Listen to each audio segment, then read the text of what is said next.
everybody. Yes, it is Wednesday. Grab your goat, grab your coffin, grab your fangs, because it is time for the Witches Movie Coven Gone Vampiric today.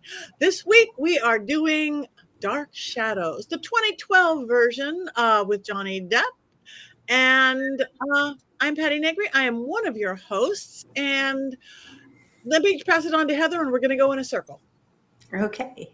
Hi, I'm Heather Green. I am the author of Lights, Camera, Witchcraft, a critical history of witches and witchcraft in American film and television. And I am coming to you from Florida. I'm normally in Atlanta, but I am coming to you from Florida this lovely evening, and happy to be here with my coven. Thank you so much. And hi, everybody coming in. Hi, Kelvin. Hi, Robert. Hi, Restream.io. Richard-Lael. That would be me. I am Richard-Lael. Richard-Lael is one name, not two. If I were just Richard, I would be that's a story for another day. I never judge. Some people like that other word. That's fine. I never judge. And I'm the gentleman psychic, though that intro, barring that, I am known as the gentleman psychic. Thank you, sir. And you may recognize him. He's been on here a few times with us. Beautiful Chad Hatter. Welcome, Chad. Tell everybody hi. Hello, everyone. I'm so happy to be back. Today, I get to finally realize my dream of being a chair filler. Thank you very much. And a fine one at that, and a fine chair behind you. Thank you. And I am proud to introduce one of my dear friends, wardrobe, costume designer herself, all sorts of fabulous things, Laura Brody. Welcome for setting in today for Courtney. So say hi to everybody. Thank you so much for having me, Patti. Yes, I am a costume designer. I'm a costumer, and I am here in Hollywood, California. Good, thank you. This week's movie, I can't believe I've never seen it before. I watched it for the first time. Dark Shadow. I was one of those little kids who ran home from school. The first show I remember, I ran home to watch the original version. Yes, I'm that old. And I loved it madly. The only soap opera I've ever watched. And this is the remake. So should we, Richard-Lael, for anybody, if they haven't quite seen it yet, will you give us your unbiased breakdown of the movie? I absolutely will. So I remember really loving this film, and then I bought it. It was on my YouTube, and I watched it again on YouTube because I bought it several years ago, and I watched it, and this is my unbiased storyline. Okay, so it's the story about Collinswood, a little town somewhere in the east, a port city, and this family of the Collins, that they were so predominant in the town that they even named the town after them. They did fishing and oystering and other things associated with the water, which is very strange for another reason that I'll tell later. I'll just tell you now. So apparently vampires are not supposed to go near flowing water, just so you know. So I just think it's funny. Anyway, nonetheless, I digress. So there is Johnny Depp plays Barnabas Collins, the lead role. And he is, of course, a young man of wealth and prominence, and has built a 200-roomed mansion in the late 1700s, early 1800s, complete with electricity, which is historically accurate. Clearly. And then, of course, there's a young woman who turns out to be a witch who is in love with him, and she hexes him, she curses him, she turns him into a vampire, and then he gets buried alive for 200 and how many years was it, Chadwick? 196. 196 years. He was buried for 196 years. And then he is summoned by someone digging in it was near a McDonald's. I don't know. It was somewhere near there. And he ends up by killing the workers, goes back to Collinswood, falls in love with a nanny. I know. The Help. I know. I'll just die. That's the wrong Help. The Help. Falls in love with the nanny. And then, of course, it's basically like watching the soap opera compressed into an hour and a half or however long this is. And in the end of it, of course, Depp is in love with the nanny. He's killed the doctor because she's trying to steal his blood so that she can be a vampire herself. And then, of course, you find out that every one of the Collinses, they're either witches or werewolves or ghosts. There are a few ghosts, and the house burns down because of, whatever, fire, and lots of passionate lovemaking scenes. And then, of course, he kills her in the end. And I think did I watch the end of it? I don't think I did. Something about he was in love with the nanny, and then she said yes, but and you will live forever. I'll read the quotes later. Anyway, it was like that, excepting with the fact it was like Jack Sparrow meets the Mad Hatter in a Hammer film. I think that's the best way I can describe it. And they live happily ever after. Forever, because they're vampires and witches. Yes. Thank you very much. Now we're clear on the film completely, as always. Now we can go to a more, is this one of the movies in your book, Miss Heather? It's mentioned, but I don't really focus on it because this is much more vampire than it is witches, even though there's witches in it. But if there's witches here and there, I didn't mention every film that had witches as a secondary. This was really mostly considered vampire. This fits into the vampire films more than that. And my book is not specifically on vampires. And I did watch it for the book. And because of my schedule this week, I was not able to rewatch it. So I'm going to be light on details, but I'll talk about that in a second. Just to give a little context, I want to talk a little bit about the original, because not everybody who may know there was an original. And that was a 1968 to 1972 was the original. And it was, like Patti said, a soap opera. And when it first came on in 1968, people were, they didn't love it. They thought it was weird. Here's this soap opera with vampires. It was dark. It was gothic. It didn't feel appropriate. But then, according to what I understand, is when the Barnabas character arrives on the scene in the soap opera, it became increasingly popular. And year after year, by 1972, it was phenomenally popular. People loved this show. Like Patti said, she loved to run home and watch this. And there's so many accounts of that where people were like, I got off school, quickly ran home. I wanted to watch Dark Shadows. And so it became super popular at the time. It went off the air in 72 because it was losing ratings. I mean, just like any show. And there's a reason for that, in my estimation and my studies, but it got a cult following after that. So, of course, people continued to watch it and rerun for years and years. And it actually has a cult following. People will still watch it. They love the original. And in my estimation, if you think about other movies we've talked about, other shows we've talked about, 1968 to 1972 was the period of time you had Bewitched. The Monsters and Addams Family were already off generally by this point, but you had the popularity of these oddity shows, these shows that had a little bit of a darker side. They had witches, they had vampires, they had ghosts, they had monsters. It was very popular in the late 60s. By 1972, that popularity was waning. Even the darker witch films, the popularity of those were waning. Even witch films weren't waning, but the darker ones were waning. And as our society changed and moved slowly out of the chaos of the late 1960s and early 70s. So it's not surprising this show eventually kind of teetered out at that point.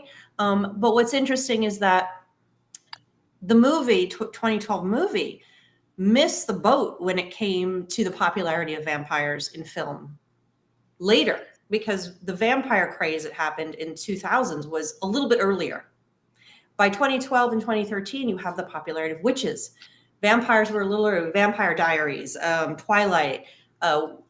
There's a whole bunch of them. You guys can name more. They're escaping my brain because I'm exhausted. But they were all a little bit earlier. So this one kind of missed that popularity by 3 or 4 or 5 years. So that's kind of interesting that it came out in 2012, but it did not do as well as the show. And we can talk about that. Generally speaking, people were meh, And maybe it was because Johnny Depp sounded like he was being Jack Sparrow, love. Well, we can talk about that's one of my. I love Johnny Depp, and that's one of my. I do too. One of my complaints about him is that you see movie after movie, you start to see the same characters, and it's a little bit upsetting. But yeah, and I'll talk about my opinions later. But that's generally what we're looking at context wise, in terms of where it was, popularity, why it was popular, and then the return 2012. I mean, it's kind of missed. It missed that real popularity, even though there was vampire stuff still going on. This was not the point where vampires were at their peak popularity. So, but that's why it came back. It came back because of the craze of vampire stuff going on in that period of time. So they brought it back at that time, hoping to capture, some popularity, bring back Dark Shadows. We've got vampires everywhere else. Why not? So there you go. That's your history for you. Thank you. It's really funny because you mentioned that they brought it back because of the vampire craze, and it's weird. There's an interview with Johnny where he talks about how, and this interview came out before the movie came out, but he talks about how popular vampires are, and that there was one day where he and Tim had a conversation where they said, let's do a vampire movie where the vampire looks like a vampire.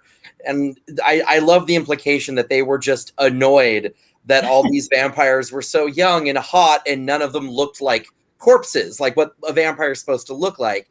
So it's weird that Warner Brothers or whoever it was, I think it was Warner Brothers, greenlit it because vampires were really in, but the impetus may have been let's do a vampire that looks like a corpse again, which I think is Tim Burton vampire. Yeah, exactly. The one and to be.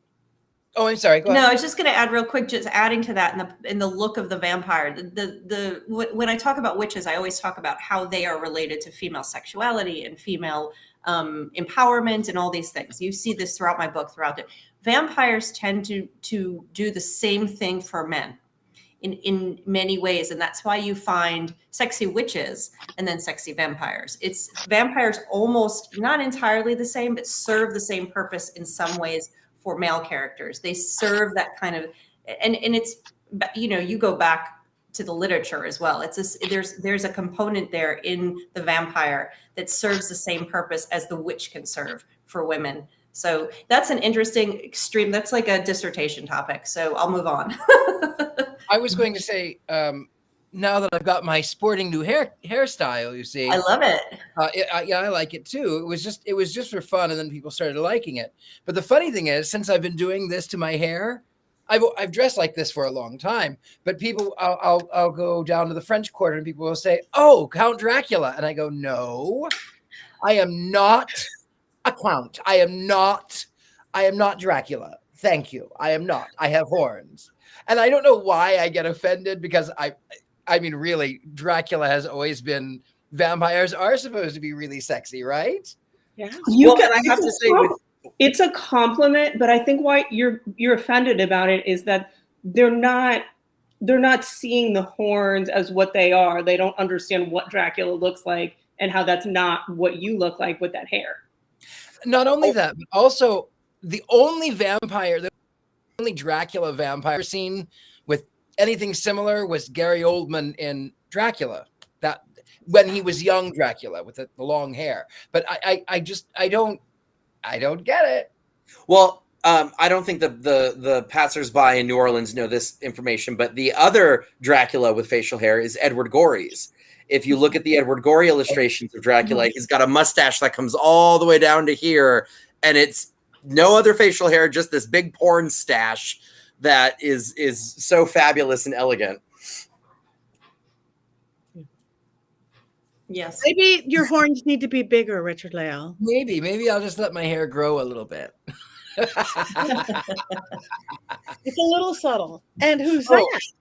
This was me 5 years ago. Strangely enough, it came up on my feed. This was me 5 years ago. I was doing Barnabas Collins for it. I don't know if it's still there, but it was Beetle House in Los Angeles. But the funny thing is, so Chadwick and I, we've been friends for a very long time. I call him Chadwick. You know him as Chad. Chadwick and I have been friends for a very long time. And Chadwick has, where I typically dress very sort of 19th century. That's my suit. It's very 60s. And then this is Chadwick doing the late 1700s into the 1800s as Barnabas Collins as well. So we kind of did a little flipperoo there, I think, maybe. Dueling Barnabases, nice. But not only that, but Chadwick has a show and tell. I think Chadwick should show some of his things that he has right there. Show, tell. I think Chad might be Frozen. I think he's Frozen. I love his facial expression though. Well, he looks good. There he is. Great, there he is. Hi, Chadwick. Facial expression. Hi, what did I miss? I'm sorry. Right when I started getting what I assume were compliments, my internet decided to not. Yeah, well, we were just talking about you were Frozen. And Laura had just said, I like the way he looks. And then you come back on and you're going, So we were talking about sharing the things that you have there in your hand that you should show to the camera. Oh, okay. So I've got two little things. This one is a new acquisition, so I'm going to show you guys this one. But this is my replica of Barnabas's ring. It's a black onyx ring that, because the family is, they're shipping and they're fishing and all those things like that. If you look, I don't know if you'll be able to see it, but there's a ship on the side of the ring, little schooner there. And then all of the filigree work is all like ropes and it's very nautical. And then this is my replica of the cane. This is specifically the replica of Johnny's cane, but it's made from a mold that was cast from one of Jonathan Frid's. So for the original TV show, the alpaca wolf head cane was silver. It had little red glass eyes. It had a very simple black shaft, and it was very, very lovely. But for the movie, they wanted to really lean into some of the vampire lore, chiefly that he couldn't touch silver. So they took it and made it ivory instead. And so that's what this one is supposed to be. And I do have one of Jonathan Frid's canes. And the reason why it's not in my apartment right now is because of a whole big story that no one has time for. But, this lives by the front door, and I've got a shelf over here that's like a black arts shelf, and there's a little vampire section, and so the ring lives over in that section. But I watched the show when I was young with my father, when I think old school sci-fi did a re-airing of it. Mm-hmm. And so I was a Frid boy from the beginning. And so when they announced that Johnny was going to be playing him in the movie, I was absolutely ecstatic. And they made some very interesting choices. But I do have to say, though, I have no notes regarding the wardrobe. I think all the costumes are absolutely spectacular. Beautiful. I that's what it's known for. With you. And Patti and I were talking about this briefly earlier today, that this movie is really at the time of like peak Tim Burton and his peak work with costume designer Colleen Atwood. And Colleen Atwood has designed most of the Tim Burton movies. She designed Wednesday, and she's like very, very well known for this really elaborate, fantastical period style and like adapted period style.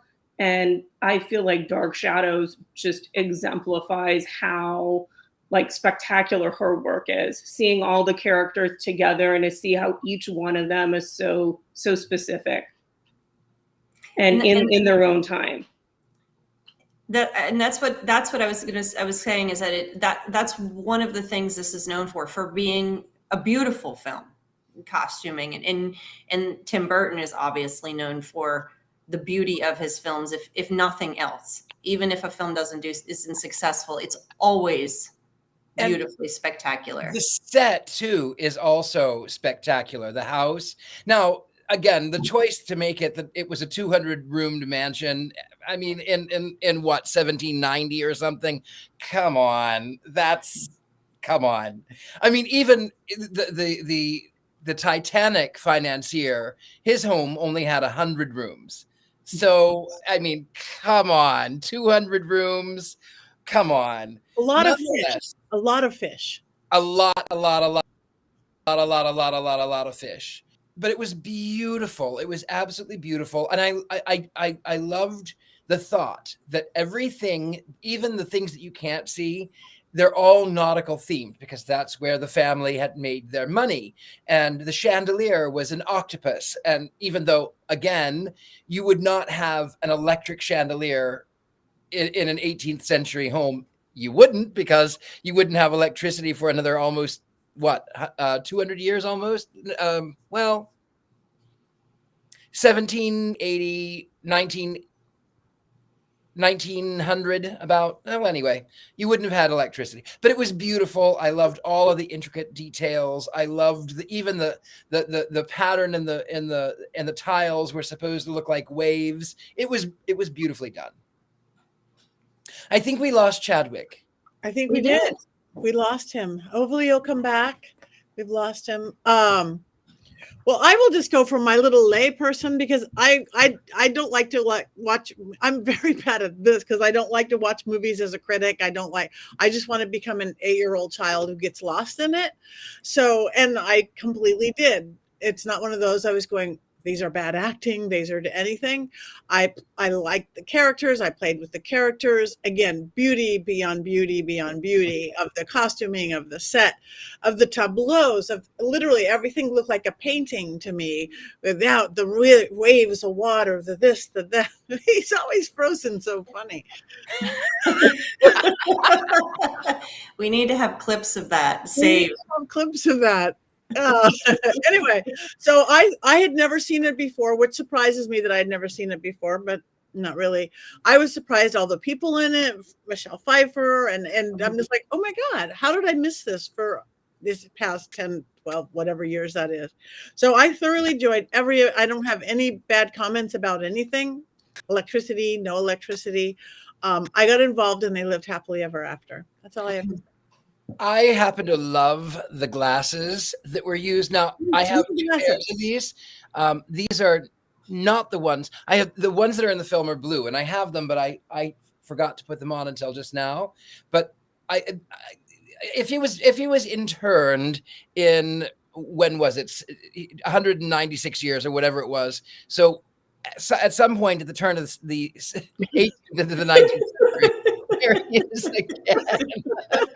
What is happening right now? So he was interned sometime at the turn of the 18th into the 19th century. And these glasses are actually 1830s. They were designed to be worn on early locomotives, and then they became indoor fashion wear because the whale oil lamps would burn bright white, and it would be bad in the eyes. And this way you could write indoors and you wouldn't be blinded by your whale oil lamps.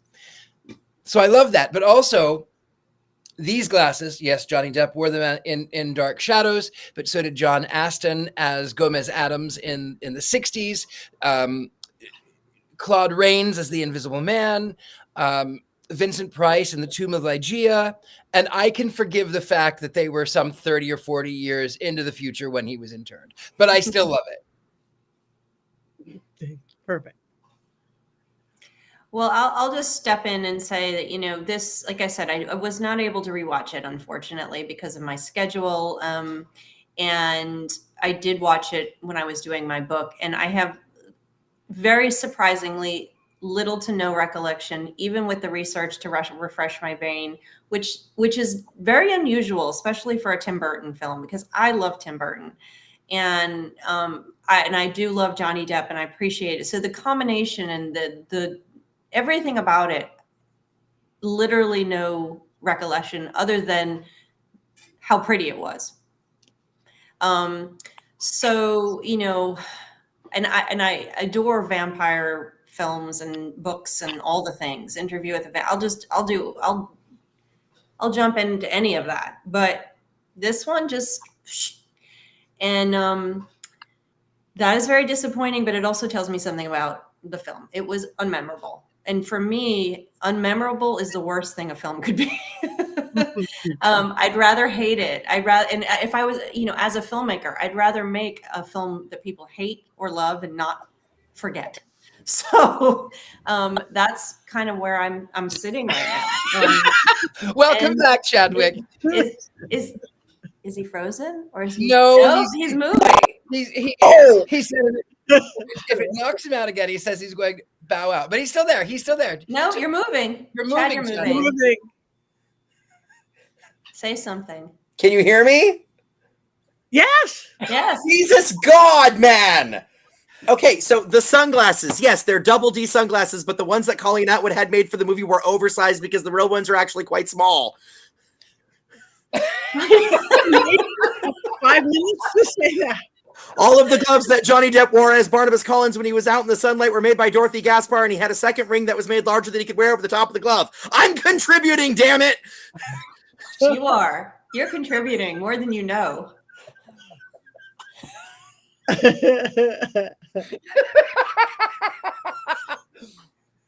thank you so much for that. We always love when you say the name of the designers, the costumers, the makers out loud for people to know who they are. So I have dressed so many people for things, and I never get thanked on red carpets. I never get thanked when they're holding their stupid statuary. So I think it's extremely important, if you know who made something, to 100% absolutely say it. It's asinine. See, now I just want to mess with you guys. Now I want to... It's not working. We know you're still we alive. can see you breathing. We've watched enough vampire movies. We're like, are they breathing? That means this is a B movie. Richard-Lael, you and I should talk about the connection that we have to another vampire movie, so we can shamelessly name drop. Another vampire movie. Well, maybe you can refresh my memory because I'm. Well, you've seen Lost Boys, right? I am a lost boy. No, I'm a man. Who am I kidding? Go on. Yes, I've seen it. A friend of ours did the makeup for Lost Boys, and she was supposed to do Johnny's makeup on Dark Shadows, but then because they were filming in England, there was an issue with the unions, and she couldn't go over and do his makeup. And that's V. Neil. Mm-hmm. So that I was going to say, where was it shot? England? Yeah, it was at Pinewood Studios, and what's really interesting is that the production actually won an award because and Laura, if you know more about this, please jump in, because I don't actually know what it is, but there's some sort of thing in England where the different unions vote about like what movie did you work on during the year that was like the most fun or seamless or smooth or whatever, and Dark Shadows unanimously won across the board because every single person working on it just had a great time. There was very little drama, and it was just a very seamless production. And it was also a gigantic production too, because when you watch it, every time you get a shot of the harbor, they built all that. They dug out a giant pit at Pinewood and filled it with water and did forced perspective buildings going down the wharf and built all of it. Like all the house was practical. It's amazing to me that they screwed up the publicity, because there were no trailers or commercials or anything until like 4 weeks before the movie came out. So they were trying to tank it, which is baffling to me because it was a massive production. It was huge. So why would they try to I don't know the politics behind why would they try to who would do that? Who would that behoove? Well, I mean, I'm wearing a shirt that says Mockingbird Lane, which was a TV show that was a remake of The Munsters that came out in 2012 that had been greenlit. And if you hunt online, you can find the pilot. But right when the pilot was done being made, there was some sort of regime change in the higher ups at NBC. And when it's like when there's a new president that comes in, they get rid of everything the person before them did so they can make everything their own.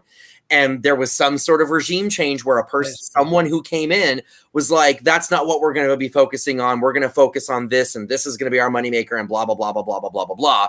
And so, so Mockingbird Lane lasted one episode, and then it got canceled. And for whatever reason, it was really good. That's actually a story you hear over and over in Hollywood's history. I ran into that in cases of animation studios.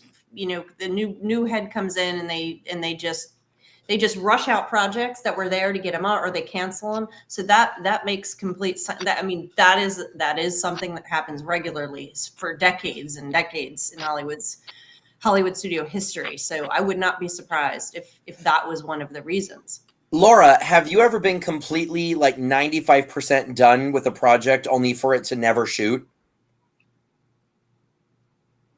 I can't say that that has happened, but I certainly have been on projects where we have actually shot scenes that got completely cut.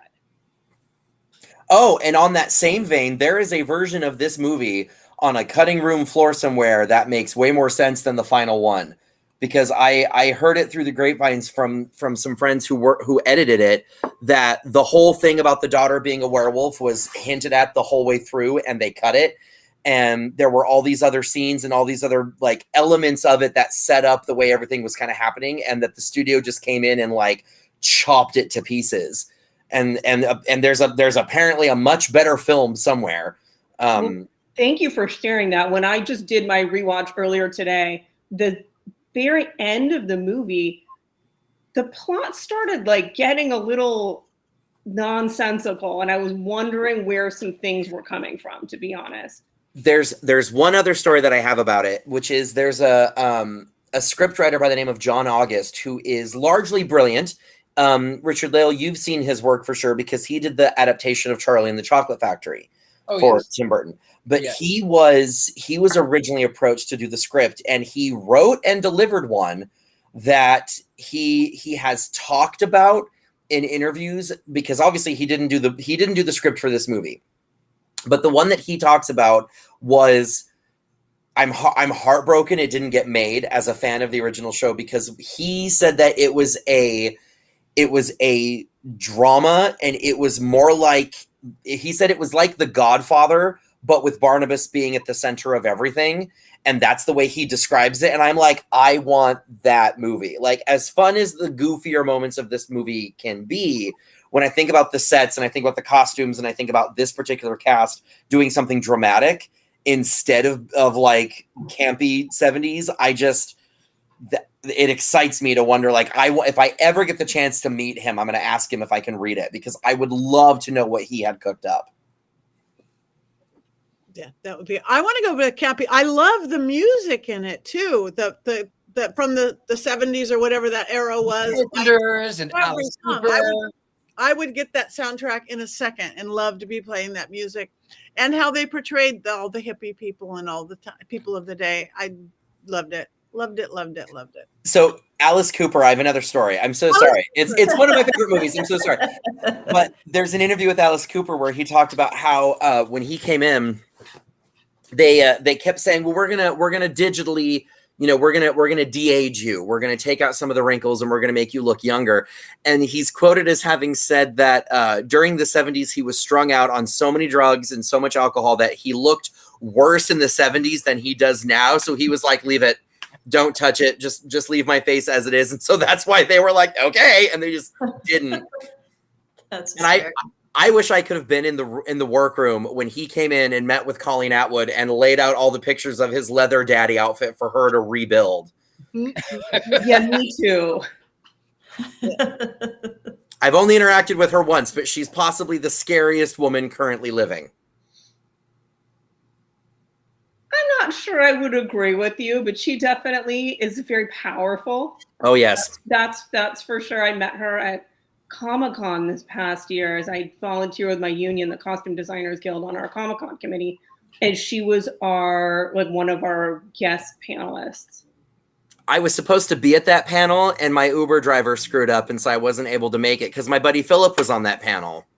Wait, Philip Boutet, the illustrator? Yeah, he's a very dear friend of mine.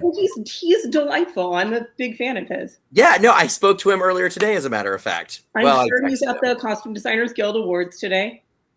Say what? Holly, who's nominated for Wednesday. Really? Yes. Fabulous. It is. It's going on right now. Well, we should. Well, come. If we leave now, we can make it. Let's go. It's just up the street. It's between where Patti and I live. So that's hilarious. I'm in Van Nuys, so I'm like 20 minutes away. Okay. And I am never going there again. You need to move back. We miss you. We miss you. Well, thank you. You know what? I am tired of moving. However, I do miss my friends and family in Los Angeles, the city of angels. I do miss it. I do really, really, really, more than anything. Oh well, that's You reminiscing later. move Reminiscing. one more time here, and then you stop moving. But you never stop moving. I don't think you're ever going to stop moving, Richard-Lael. I hope I do. I am tired of moving. I would be a whole lot wealthier if I could stop moving. Well, it's because you get to decorate a new house every time. So maybe you just go into professionally decorating other people's houses like mine. I've been telling him to do this for years. Yes. Well, you know, it's a secret, but I'm actually working on something with Heather, actually, which we talked about that earlier about books and things. We did? A Me? book or something. Yeah, didn't we? A book or Oh. I'm like decorating my house. Are we decorating my house, Richard-Lael? No, we didn't discuss. Oh, I know what you're talking about now. Yeah. Yes. But that's something else we're not talking about. That's a secret announcement another time. It's a secret. Can I just jump in? Can I jump in here and Yes. just Kelvin? The first time I saw Alice Cooper was on the Muppet Show. I have to say, yes, that was the first time I saw Alice Cooper too. Was on the Muppet Show. I had to laugh when I saw that comment. Yes, that was me too. Introduced to many greats through the Muppets. Thank you, Jim Henson. My first How was that for kids? My first interaction with Alice Cooper, I have always loved classical music. That's really where my interest lies, is classical music. And I had seen, Wayne's World. I'd seen that, and it was, that was fine. I'd seen the Muppets, but where I really started really loving Alice Cooper was that I was in one of my many moves. I was a singing blackjack dealer in Vegas. And I played Freddie Mercury, and one of my dear friends, Chris Beatty, played Alice Cooper. And so Alice Cooper and Elvis Presley were really good friends, old Elvis. And one day I got up to sing Bicycle. I want to ride my bicycle. I'm not going to sing it, but I want to ride my bicycle. And Elvis turns to Alice and says, Freddie's bicycle doesn't have a seat. So all of these years later, I really now love Alice. I love Alice Cooper more than I can say. By old Elvis, do you mean young Elvis, old Elvis, or old Elvis meaning old Elvis in the white jumpsuit? I've been doing that for 3 minutes. I mean old. He was in his 60s or 70s, but he was playing Elvis in like 1971. I don't know. It was weird. It was weird. It was weird. I mean, I was a singing blackjack dealer. What do you know? It's one of the things I've done. All right. Yep. All right. Laura, your thoughts on anything? If you have any more thoughts on anything. I'm so glad you asked, because I was just having a thought. I don't know if you saw like the hamster running in my mind. So the very beginning of Dark Shadows seems to me as very reminiscent of the TV show of Sleepy Hollow. Did you guys watch the TV show Sleepy Hollow?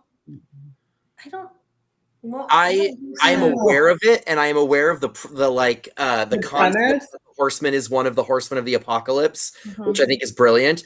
But I literally just missed the boat on that one, because right when it was becoming a thing, I went back to college and I couldn't afford internet and I couldn't afford cable. And so while it was airing, I was in school and I never got to actually watch it. But I have seen some of the costumes and they're gorgeous. I agree with you. I watched it when it was on TV. It was quite good as far as I was concerned. And I think I may have rewatched it last year. But it's like the same plot that is it Ichabod Crane is like asleep, and he wakes up 200 years later and is walking down the street in New England and almost gets hit by a car. It's like almost the same opening. No. That makes sense. And I think if this movie came out in 2012, that season might have come out around the same time. The fish out of water element of Barnabas is kind of interesting, because in the TV show, it definitely wasn't there. He assimilated like instantly into society of the 1970s, so much so that it was, if I remember correctly, it was a while before anyone even was remotely suspicious. But what's really interesting is that Barnabas in the TV show didn't eat people. He ate animals, and so there was all these reports of like livestock being drained. So for them to, which then was utilized in Twilight, and I think is either a nod or a direct rip, one or the other. But it is kind of interesting that that's the vegetarian element of Barnabas was something they decided not to keep for the movie, which I don't think it really, him eating people doesn't really add anything to the movie. They could have done without it. But I like the idea of a shot of Barnabas in his cape chasing a cow in the moonlight. I think that and bringing up the Twilight thing, I think, and that's something I was trying to do some research on for this show. And I, again, didn't have enough time to dig deep enough. But not only do you have that in the good vampire, this idea of this vampire that's a vegetarian, that's good, that is coming from Dark Shadows to Twilight. And there was some suggestions that that was an influence. And if you think of the fact that the Twilight vampires were Collins. So they had the same last name. Edward Collins, wasn't it? It was Cullen, Cullens. Close enough. Yeah. Close enough. I don't think that the one letter, if they had used Collins, they might have gotten a copyright issue if they had done that. It would have been too direct. Changing one letter, I would say that there's definitely an influence there. And doing some research on that might turn up some more. Because I can't let go of that. That's the immediate thing I think of, is that connection. And then the vegetarian and the good vampire. Yeah, the idea of the good, the safe, the safe vampire. The safe vampire. Yeah, and what I also really love is if you look up what Jonathan Frid looked like, no shade to him, but he was voted like sexiest man alive like twice because of playing Barnabas on the show, and he would get like fan letters from women saying how badly they wanted him to bite them, and it's like by contemporary standards, nothing about Barnabas is sexy, and I'm including Johnny's look in that because he's got like Frid has the kind of Romanesque bangs with the spikes, and he had the big coat, and he looks like a New England gentleman, you know, and I love this photo. And the thing that I love about this photo is I love that they recreated it for the movie. They recreated it with the movie cast. And it's the only time we get to see Johnny with an actual necktie because he was wearing ascots the entire film. Oh, wow. Mm-hmm. And another thing that I love about this movie is I love that Johnny's coat is actually green. And Laura knows this, but like if you put black fabric on screen and they desaturate it, it like loses all of its details. So typically we tend to use a blue or a green so that it still retains like shadow. And his coat is this like beautiful emerald green in reality. And you can't tell when you watch the movie because the color has changed. But I've seen the coat in person, and it's like the lining is this 1970s paisley nightmare that is just so fabulous and so lovely.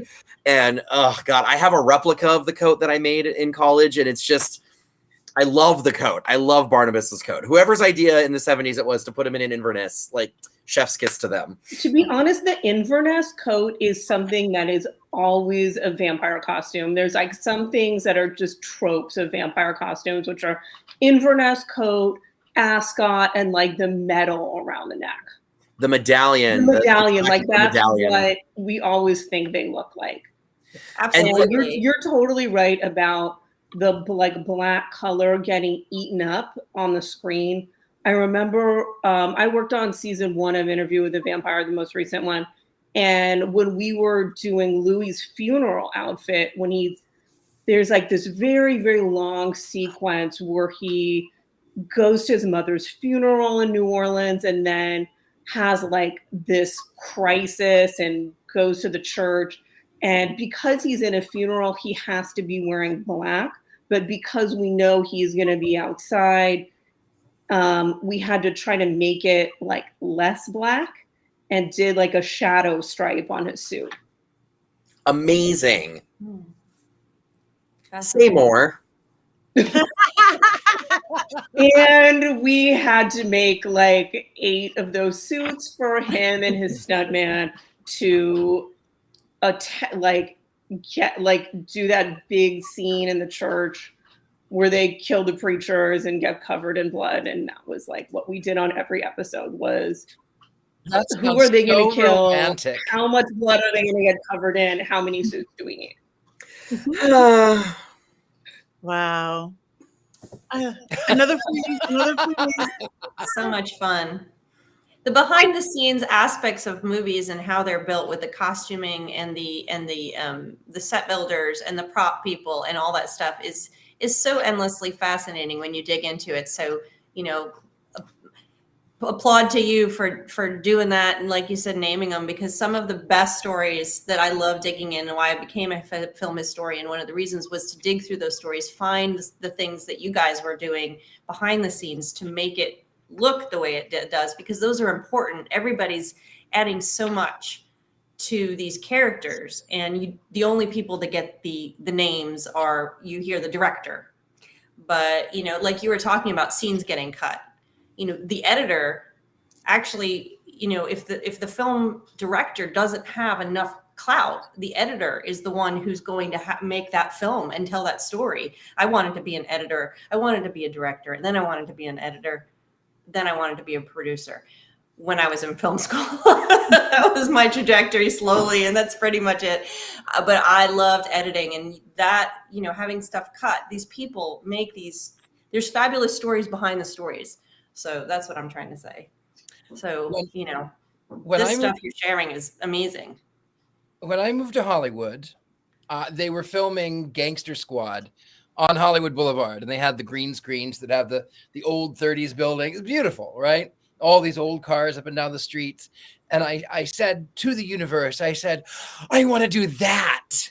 And then one year exactly, I was on that street filming Saving Mr. Banks. I was limo driver number 3. And I said to the universe, that's not what I meant.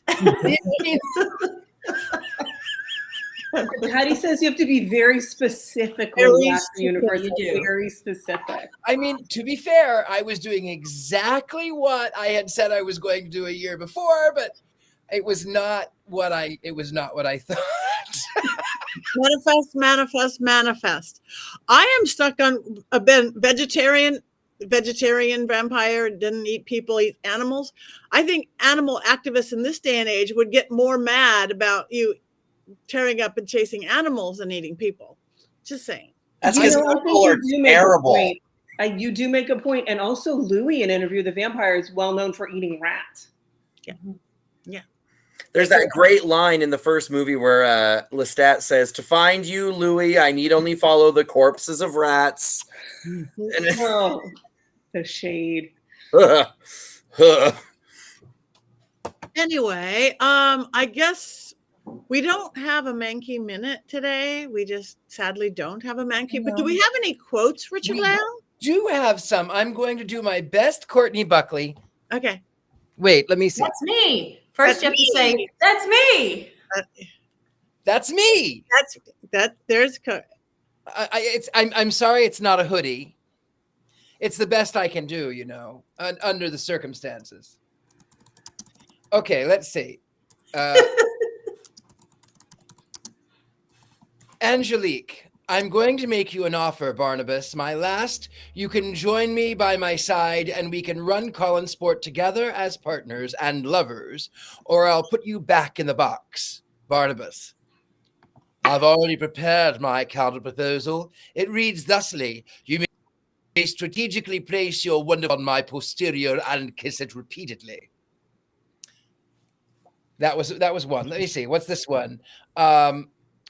Carolyn, are you stoned or something? They tried stoning me, my dear. It did not work. To Willie. When do they start allowing women of the night on the estate grounds? Elizabeth Collins. What do you think of the president? Tim. Elizabeth Collins. Think of the war. Victoria. I don't watch television. Elizabeth. Do you think the sexes should be equal? Victoria. Heavens no. Men would become quite unmanageable. Elizabeth. I think we're going to get along. And then, of course, the one that I liked was I liked Alice Cooper, ugliest woman I've ever met. I've been listening. Of all of Barnabas's extraordinarily well-worded insults, the other one that I quite like is when he tells Angelique, he says, "Goest thou to hell swiftly, please, and there may Asmodeus himself suckle your diseased teat." And she gets aroused by it. She's like, "Oh, no one talks like you anymore." It's a great moment. I do have to point out, though, that I love that in every horror movie, there's always one group of people who are absolute morons. Because if I dug up a coffin that was chained shut, the last thing I would do is open it. Of course. Now that you mention it. Of course. There's always someone in a horror movie that has to go into the shed where there's a wood chipper at night when it's raining. There's always the wood chipper character. Yeah. And, I mean, the down in the basement in the dark and the lights won't come on, the girl alone. Yeah, I do that. Yeah, there always I was sitting here in my parlor the other night, right here, and I was on the phone to my friend who lives in the Midwest. And I was on the phone and I heard this loud ruckus and rumbling outside. And I said, "Oh, you know what? I'm going to go open the door." And she says, "Don't do that. That's what they do in horror films." I said, "No, I'm fine. I'm in New Orleans. I should be safe, right?" "No, that's what they do in horror films."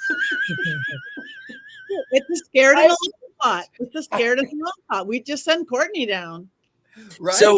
So usually if I'm not on the show, I'm in the messages, like frantically typing fun facts about whatever movie you guys are watching. And there's one that, to my knowledge, has not been brought up yet, but it might have been brought up when I was glitching, which is that 4 of the original cast members, Jonathan Frid and such, have a very small cameo in this movie. Yep. I forgot to mention that earlier when I was doing the history part, and that is absolutely true. And thank you for bringing that up. They do make an appearance, a cameo. And it's great because as they walk into, it's right as people are entering for the big party. And as they walk past, the 2 of them are helping Jonathan Frid walk because he was quite frail. That was right before he passed away. But they're helping him in, and she goes, "Thank you for having us." And he goes, "Yes, welcome to Collinwood."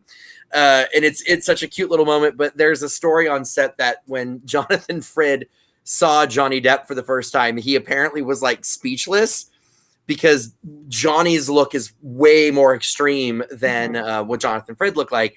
And apparently Jonathan Frid looked at his hair and just went, "You've added a bit more spikes than I had." And that was like all he could bring himself to say on the matter. But I also love that the movie decided to find a way to explain Barnabas's hair, which is that he transformed into a vampire when he was wet and his bangs just stayed that way. And I think that's hilarious. My friend Karen did all of Johnny's wigs for the movie. And I had to ask her as a cosplayer, I was like, "How did you get his bangs to look so perfect?"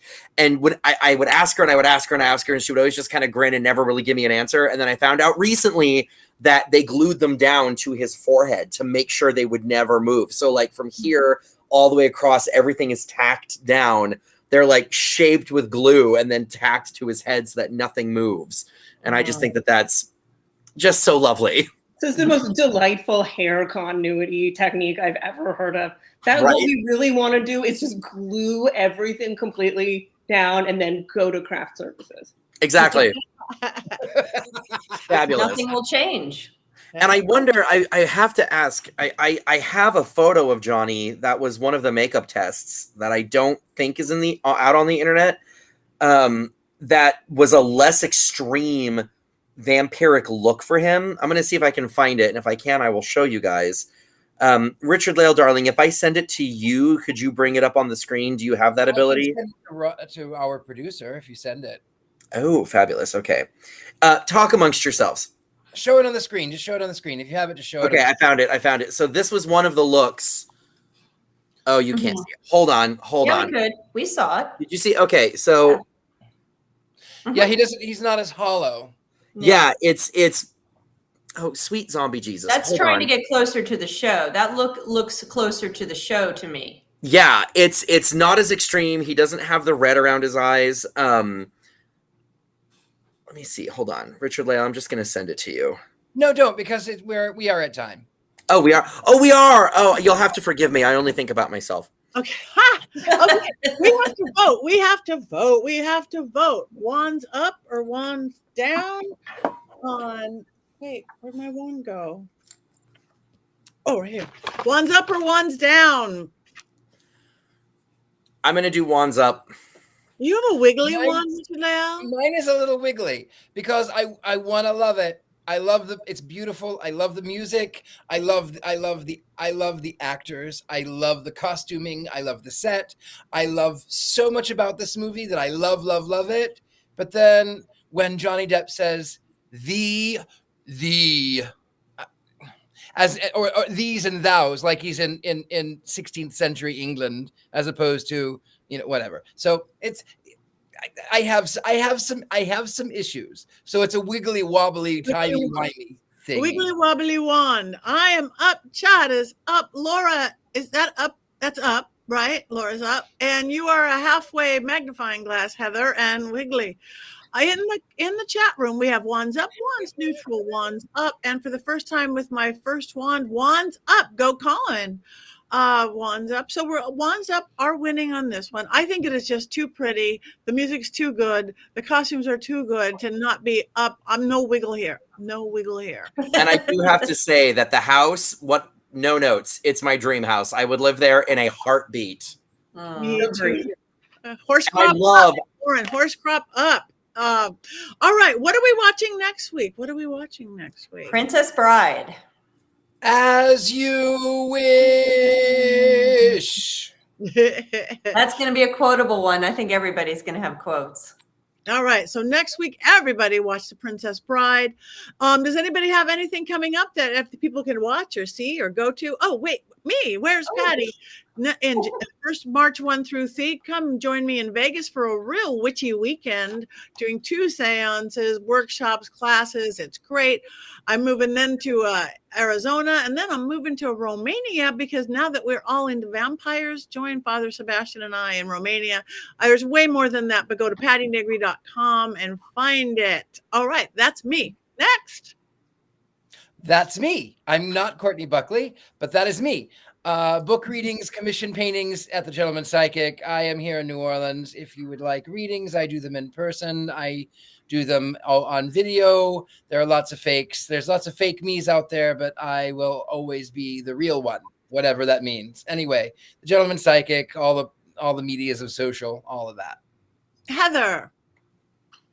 I am going to be in less than a month, at Paginicon. That's in Minnesota, around Minneapolis. I'm doing 3 workshops, and that should be really fun and hanging out for that weekend. I'll be in Atlanta. Of course, we have Mystic South. I'm actually help run that event, and the presentation, or if you want to present, or we've only got 2 more weeks before the I'm so tired. I can't even think straight, guys. Before the applications are closed for that event. So please, if you want to present, come buy tickets and come visit me in Atlanta in July for Mystic South. And I have a really big news on a book. I was fortunate enough to be part of a Hocus Pocus book that's going to be released sometime this summer. I was part of for the history part of it, obviously. So that's is going to be published by Disney. So that's coming out, and hopefully I'll get one and I'll be able to show it to you guys before it comes out. So I'm super excited about that. That's amazing. That's amazing. Who knows what else? Things pop up all the time. But come see me in Minneapolis. Come see me in Atlanta. Perfect. Chad. So if anyone is going to be in Long Beach Saturday night and doesn't have anything to do, there is a drag show that is a parody of Wicked the Musical. And I did some of the costumes for it, but I will be in it in a very brief cameo this weekend, which I'm very excited for. And my costume that I'm working on for myself is on that mannequin, and I'm not turning the camera around because my apartment is a disaster. At this point, it would just be easier to move. And then I've got a bunch of stuff coming up. I'll be at WonderCon at the end of March doing a couple panels for them.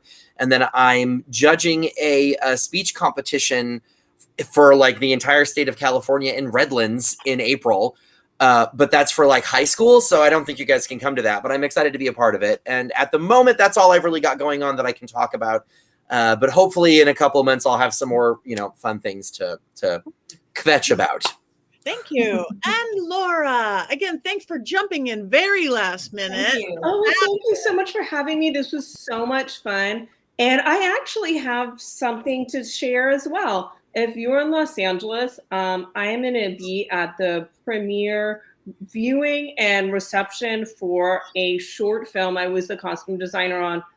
It's called The First, and it is a like feminist period body horror short.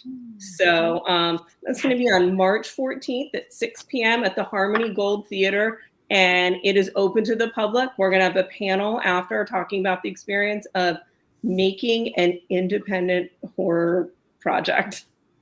Perfect. Thank you. And they could find information on your website or on your social media? On my social media, I will start posting it soon. Yes. Okay, thanks. And same for you, Chad. They could find out about your show in Long Beach. Oh yeah, I'm actually going to be doing a post about it this evening, so I'll be sharing information about that. I'll 100% make that known. Okay, perfect. Oh, and I will be at Comic-Con with the Costume Designers Guild again this year. Perfect. So just come visit us at our booth.